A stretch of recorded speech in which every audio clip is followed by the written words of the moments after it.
Meu nome é Fabiana Regianini, o nome da minha empresa chama Acústica, Comércio de Materiais e Equipamentos Limitada, e como o nome já diz, é voltado para o mercado de acústica, de isolamento e absorção. A Acústica é uma empresa de tradição familiar, meu pai já tinha uma empresa de acústica, hoje ele atua no ramo de fabricação de portas acústicas, e eu peguei um segmento na época de gesso acartonado, voltado para acústica, e depois foi expandindo. Hoje eu tenho fabricação própria de materiais, 2 patentes, todas voltadas para a área de construção e para o mercado de acústica. Os desafios realmente são vários, né? A gente começa com a questão da instabilidade do país, né? A gente nunca tem um norte que realmente seja norte. Ele pode mudar a qualquer momento. Então, assim, a gente não trabalha num país onde tenham incentivos. Esse mês eu fui procurar para fazer a certificação de alguns materiais. Entro no site do governo que me manda para um telefone, um e-mail que não funciona mais, que não atende, que não é esse. E aí durante um mês peregrinando, usando a rede de contatos, aí eu consigo, eles não trabalham mais, indicam laboratórios certificados que estão todos fora do Rio de Janeiro. Parece que a gente vive uma gincana, é sempre uma prova de obstáculos para você conseguir vencer, e daí tem as questões financeiras, porque nada é de graça. A gente começa com essas questões que eu acho que são comuns a todos, cada um no seu negócio, se for alimentar vai ser certificação, se for, enfim, cada um vai ter o seu, mas eu acho que essa é uma questão comum em todas as empresas. Depois a gente entra nas questões de treinamento de mão de obra, porque para ter confiança, para você poder passar um conhecimento, é uma coisa que leva muito tempo. A gente trabalha dentro da casa das pessoas, dentro de empresas, então a gente tem uma responsabilidade muito grande. Infelizmente é muito comum nesse tipo de ambiente sumir ferramenta. Então, assim, a confiança ela é muito importante, e a confiança ela leva um tempo para ser criada. Então tem esse fator tempo e treinamento, tem as questões próprias do mercado, como o modo que se estabeleceu de compra, que não é por acreditar no produto, ele é muito mais numa lógica de comissionamento do que de confiabilidade, funcionalidade, etc. Esses são alguns dos desafios dentro dos milhares que temos. Então, durante muito tempo eu trabalhei na lógica do mercado, volume, você tem que trabalhar em shopping, você tem que fazer 50 mil metros, tem que ser barato. E de repente eu estava numa roda viva, eu estava enlouquecendo, o que hoje talvez chamem de burnout, talvez tenha sido o que eu tenha tido. O telefone tocava e eu sentia mal, tinha taquicardia. Acendeu o alerta, alguma coisa está errado. E ainda tem para mim o peso que hoje eu percebo, mas na época ele não era também traduzido, que é a questão do feminino dentro de um ambiente hostil masculino, de competição, de agressividade, de cobrança. Não é um ambiente limpo, não é um ambiente que tenha banheiro feminino. Você não vai numa obra e tem um banheiro feminino. Hoje ainda mais, hoje a gente vê isso, mas quando eu comecei não tinha isso. Todas essas coisas, à medida que eu fui ficando mais madura, elas foram se apresentando e foram fazendo sentido o incômodo que eu vinha percebendo. Enfim, junto num processo de plano de carreira, a gente foi vendo que aquilo não fazia sentido, alguma coisa estava errada. Era muito tempo de trabalho, era muito tempo de dedicação e pouco resultado. E aí eu parei tudo, junto com a minha orientadora de carreira. A gente falou, não, pera, vamos parar e vamos ver o que é isso. E aí eu tive uma grande mudança, que era: eu escolho o meu cliente. Porque a gente é treinado para agradecer a bênção, a dádiva de você ter alguém para trabalhar, alguém te escolher para trabalhar. E aí quando você entra nessa roda viva, você tem medo de negar, porque afinal a pessoa quer contratar o teu serviço. Só que de repente aquele cliente ele não comunga dos valores que você comunga, ele pode comungar dos valores que você comunga, mas por algum motivo para você não é interessante,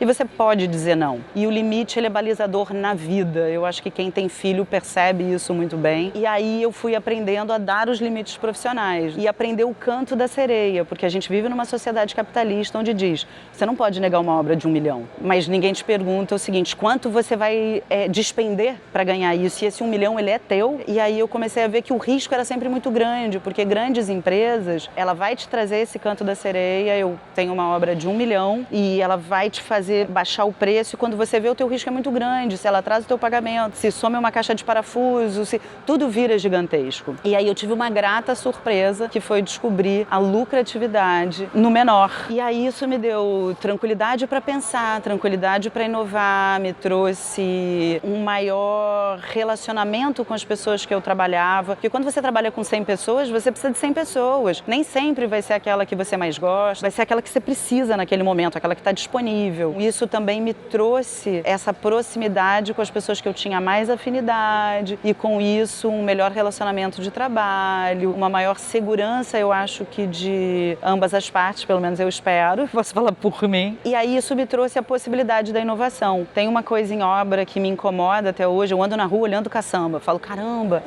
quanto entulho, nossa, ou então coisas legais que vão para o lixo, a pessoa compra uma sala ou um apartamento novo, mas porque o decorador achou que é melhor outra porta, que combina melhor, você tira a porta nova e joga ela no lixo, você tira o vaso sanitário que está novo e joga no lixo. Então tem duas vertentes de caçamba, que é a caçamba do reutilizável e tem a caçamba do que vai virar entulho, tipo, você gastou uma fortuna para fazer o gesso acartonado de um apartamento e se você for trocar por algum motivo, ele vai virar lixo. Dizem que recicla, mas assim, eu nunca vi, apesar de ter uma caçamba especial ou coisa e tal, eu não tive a oportunidade de ver a reciclagem acontecer, talvez ela exista e eu não tenha tido essa oportunidade. E aquilo tudo sempre me incomodou muito, todo lixo, porque é lixo, não é resíduo, não sei, é lixo. E aí surgiu a oportunidade, um arquiteto que estava tendo uma necessidade de um forro que fosse removível, sem perfil aparente, coisa e tal. E ali eu já trabalhava com ímãs, criei então um forro magnético e a gente foi vendo que ele tinha uma inserção, uma necessidade no mercado e a gente chegou num formato, junto com a parceria com uma empresa de iluminação que chama Luma, a gente conseguiu desenvolver um forro totalmente reciclável e reutilizável. Então, assim, isso é muito especial. A gente tem muito carinho por esse projeto. A gente espera dominar o mundo.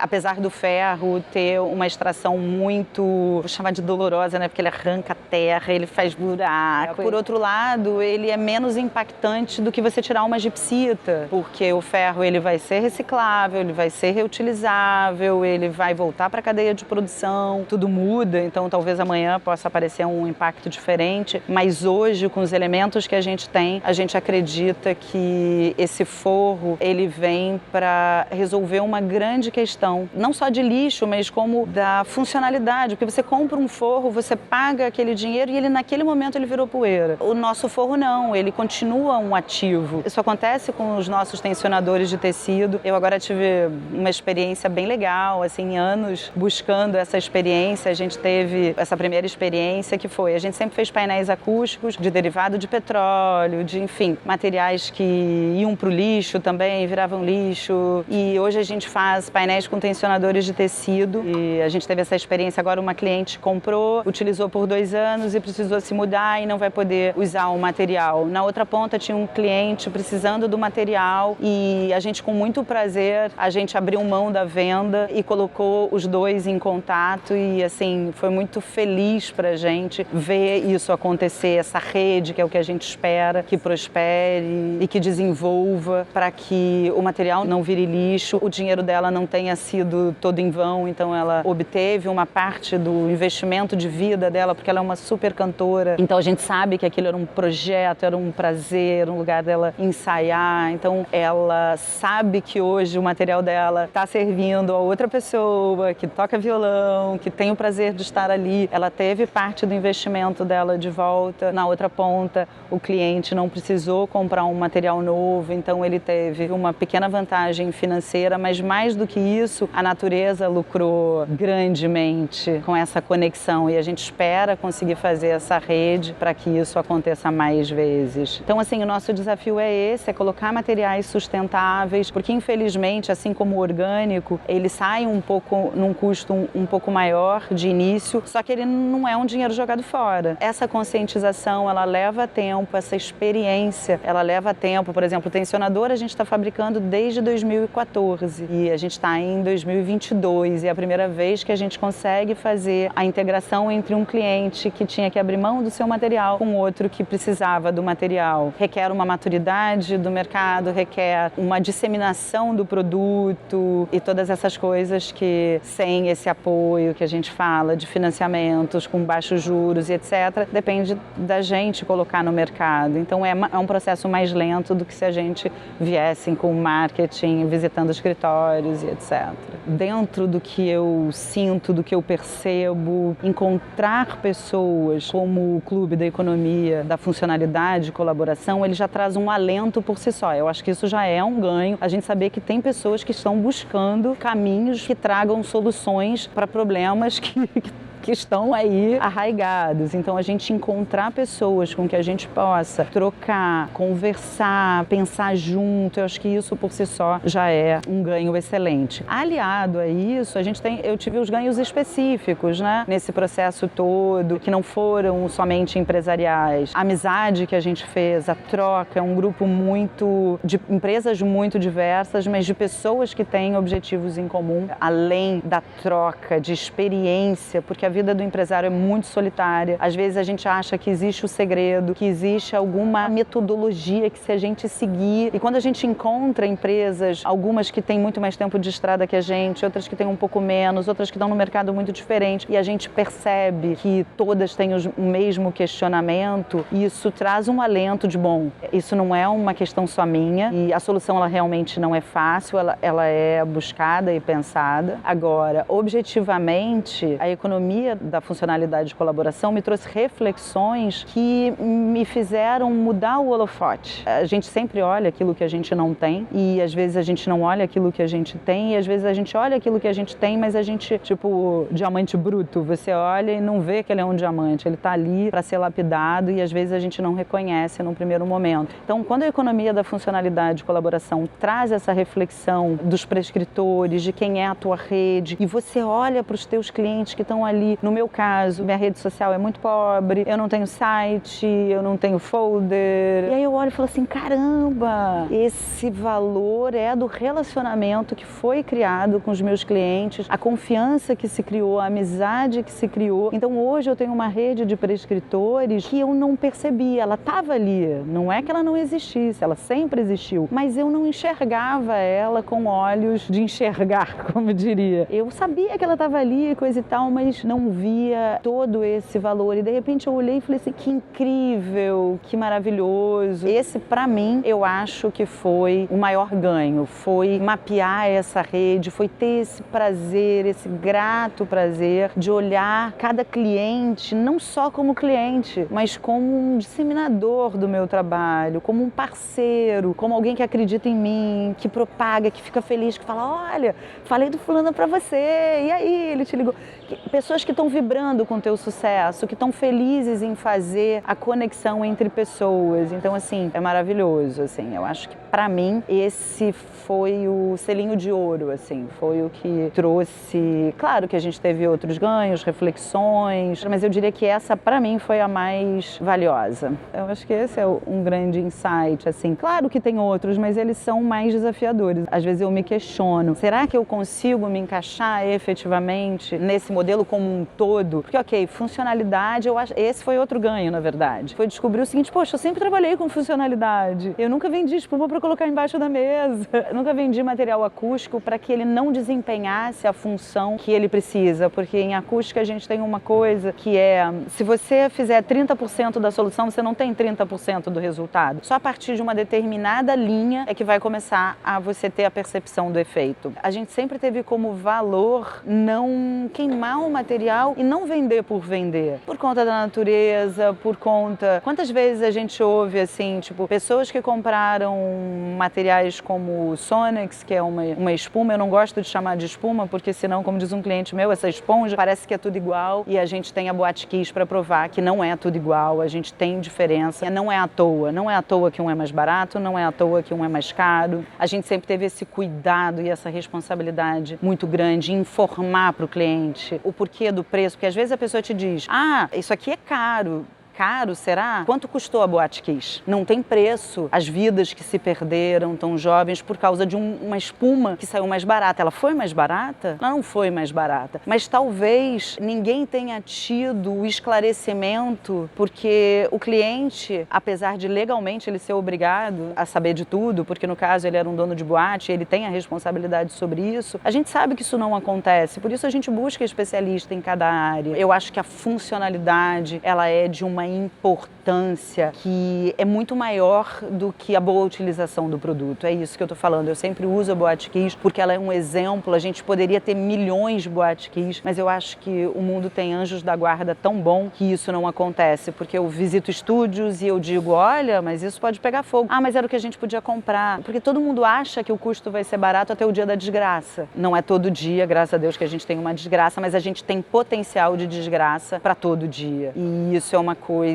que é lutar contra a maré, a conscientização do cliente, não só do cliente, das pessoas que usam de alguma forma. Quando você vai num restaurante, você olha e fala assim: poxa, mas esse tratamento acústico tá ótimo, mas será que ele é seguro? Será que ele me deixa segura? Quando você entra numa boate, poxa, tá ótimo, tem isolamento, isso é super importante, mas será que além disso ele tá proporcionando a segurança? Então, a gente sabe que é sempre um desafio, né, de cobertor curto entre custo, mas é isso. Eu acho que a economia da funcionalidade, ela traz isso para a roda. Vamos falar sobre isso, vamos discutir sobre isso, vamos maximizar o uso. Vale a pena você comprar espuma para botar embaixo da mesa se ela não vai te funcionar? Você pagou barato ou você pagou caro? Não era melhor você ter economizado aquele dinheiro e usar num projeto futuro? Então eu acho que são todas essas coisas que vieram muito ao encontro daquilo que a gente já tinha, mas sem usar esse nome, sem valorizar. Então eu acho que a economia da funcionalidade de colaboração, ela trouxe muito essa peneira, muito essa, vamos olhar junto, olha, aqui tem um valor, a gente tem que explorar no bom sentido melhor isso, a gente tem que transmitir isso para o cliente de uma forma mais objetiva. Talvez a gente fizesse de uma forma que não ficasse tão clara. Eu acho que esses pontos, eles foram e são, e eu acho que ainda serão, porque cada vez a gente vê uma parte nova, cada vez a gente traz um questionamento novo para vencer esses obstáculos no geral, daí contra, porque hoje a gente tem a maior parte dos materiais, ela vem de uma indústria mundial gigantesca, que ela não tem espaço para colaboração, para o diálogo, para qualquer coisa. Eu tenho tal produto, se você quer é tanto e você tem que comprar tanto. Se você não quer, tchau. E a gente sair dessa roda que deixa a gente tão escravizado, porque é engraçado isso, o mundo capitalista, ele te vende, o cliente tem sempre razão. Quando você bate numa Ambev, quando você bate numa Isover, quando você bate numa BASF, não quer saber o que o cliente quer, ele não quer. Eu não vejo essa importância. É o seguinte, eu tenho esse produto e se você quiser, você se submete às minhas regras. E a gente buscar um canal para sair desse fluxo, que é como se fosse uma correnteza, que você não consegue. Ou você dá a mão para alguém e vai se segurando, ou você vai encontrando uma rede de apoio que te ajude a sair da correnteza, ou você vai no fluxo. Você vai para o volume, você vai se submeter ao poderio dessa indústria, ou a gente tenta encontrar alternativas. Assim, eu ainda espero, a gente puxou essa conversa, né, sobre a reciclagem do tecido, que ela é, assim, a gente vê, né, aquelas cenas horrorosas no Atacama. Será que a gente não consegue, no Brasil, explorar esse mercado de absorção acústica através da reciclagem do tecido? Como que a gente consegue viabilizar isso? Claro que esse ainda é um desafio bem grande, mas as nossas conversas e todas essas coisas, esse espaço de debate que a economia da funcionalidade de colaboração traz, ela traz junto essa esperança. É possível, de repente a gente vai conectar numa rede, não vamos desistir sem tentar, vamos acreditar. Talvez não seja hoje, talvez não seja amanhã, mas talvez daqui a 10 anos, daqui a 20 anos, a gente veja uma cena horrorosa como a do Atacama não existir. A gente não veja toneladas e toneladas de tecido ou de qualquer outro material sendo simplesmente descartada, nem o gesso, nem o tecido, nem, enfim, tantos desafios que a gente tem porque a própria existência, ela traz lixo. Quando o ser humano traz, ele já é um problema, quando ele nasce, ele já é um problema para o planeta. Então, assim, como a gente minimizar esse impacto que a gente causa já ao nascer.